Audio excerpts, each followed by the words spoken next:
Bom dia, graça e paz da parte do Senhor. Estamos mais uma vez aqui para estudarmos a lição da Escola Sabatina e essa semana nós estudaremos a última lição deste primeiro trimestre de 2021. Eu sou a professora Tassiana, moro em Almirante Tamandaré, no estado do Paraná, e durante essa semana nós estaremos estudando a lição Um Legado de Misericórdia e Justiça. Você já fez a sua oração para iniciarmos esse estudo? Eu já fiz a minha.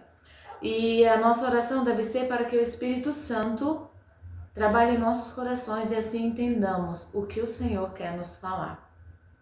Um legado de misericórdia e justiça. Esse é o título da lição que estudaremos essa semana.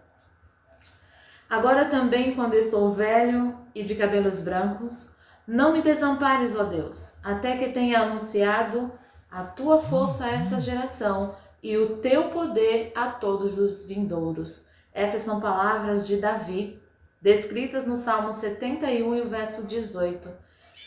E é o verso áureo da lição dessa semana. No pensamento central, nós lemos assim: gloriosas são as promessas feitas a Davi e sua casa, promessas que apontam às eras eternas e encontram completo cumprimento em Cristo. Vamos ao primeiro tópico. E contextualizando esse primeiro tópico, nós vamos falar de uma rebelião, a maior rebelião que o povo de Israel tinha visto até então. Davi estava agora em fuga, pois o seu próprio filho tinha usurpado o trono. E não só o trono, o plano do seu filho, Absalão, era também tirar a vida do seu pai, o rei Davi. E para que não houvesse uma grande carnificina, uma grande catástrofe ali em Jerusalém, Davi escolheu fugir. E junto com ele foram estadistas, suas mulheres, os filhos, seus comandantes e os principais e melhores guerreiros de Israel acompanharam o seu rei, o rei Davi. E o título do tópico, A Rebelião é Esmagada. A pergunta A diz assim: enquanto Davi se preparava para a batalha, qual era a sua grande preocupação? Então aqui nós não temos a Davi enquanto rei, nós temos Davi enquanto pai. Davi, pelo que a gente estuda das histórias da vida de Davi, nós percebemos que Davi era o típico paizão, né? Porém, ele cometeu um grande equívoco na educação dos seus filhos: a falta de limites. A maioria dos seus filhos que se levantaram contra ele, diz o relato bíblico e o espírito de profecia, que foram filhos criados sem repreensão, sem disciplina. E no caso de Absalão, nós vemos um grande exemplo disso, porque graves erros ele já tinha cometido anteriormente. E Davi, ele acabou sendo conivente com os erros de seus filhos, não disciplinando-os. E agora, quando Davi estava se preparando para a batalha, os seus oficiais o aconselharam a não ir. Porque eles sabiam que o plano de Absalão era que o rei fosse morto naquela batalha. E se Davi fosse morto, pronto, estava realmente acabado o seu reino. Então eles pediram e insistiram para que Davi ficasse. E quando eles estavam saindo para a peleja, Davi pediu com coração amoroso e muito apreensivo que eles tratassem com carinho, tratassem brandamente o seu filho Absalão. É o que está descrito aqui no verso 5 do livro de 2 Samuel, capítulo 18. Ele pediu para todos os seus 3 generais que tratassem com carinho Absalão. Mas em especial ele pediu a Joabe, porque ele sabia que o orgulho de Joabe estava ferido. Joabe tinha convencido a Davi a trazer de volta para o palácio Absalão. Por 2 vezes, ele tinha facilitado a vida de Absalão no palácio. E ele carregava essa culpa no seu coração.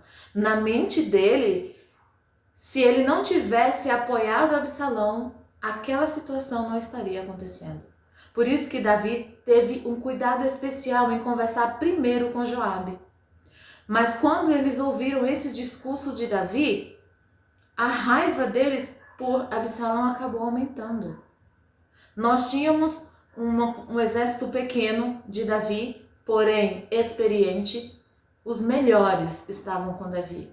E nós tínhamos do outro lado o exército inimigo, milhares.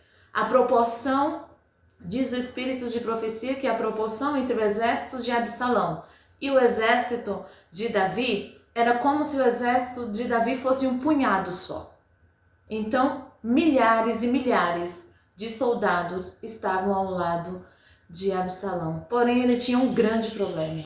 Eram soldados inexperientes, soldados indisciplinados. E o local da batalha era um local muito difícil para guerrear. Então, apesar da vantagem de ter muitos soldados, eles estavam em desvantagem pelo terreno e pela falta de experiência. Porém, a batalha iniciou, imagina o coração de Davi em casa, lá em Manaim, que foi a cidade que o acolheu nessa fuga, apreensivo, angustiado. E na batalha, milhares morreram. Aproximadamente 20.000 soldados morreram. E o exército de Absalão saiu derrotado, fugindo pelas montanhas. E nessa fuga, Absalão, eu já vou para a segunda parte da pergunta, que era, no entanto, como Absalão encontrou a morte. Nessa fuga, Absalão, vocês lembram que ele tinha o cabelo cheio, era um cabelo que chamava a atenção. Então, passando por baixo de um carvalho, o cabelo dele ficou preso nos galhos. O mulo que ele estava em cima passou direto e ele ficou preso, sem conseguir sair. Um soldado viu, contou a Joabe, e aí Joabe veio e concluiu seu intento desde o início, que era matar Absalão, e o matou.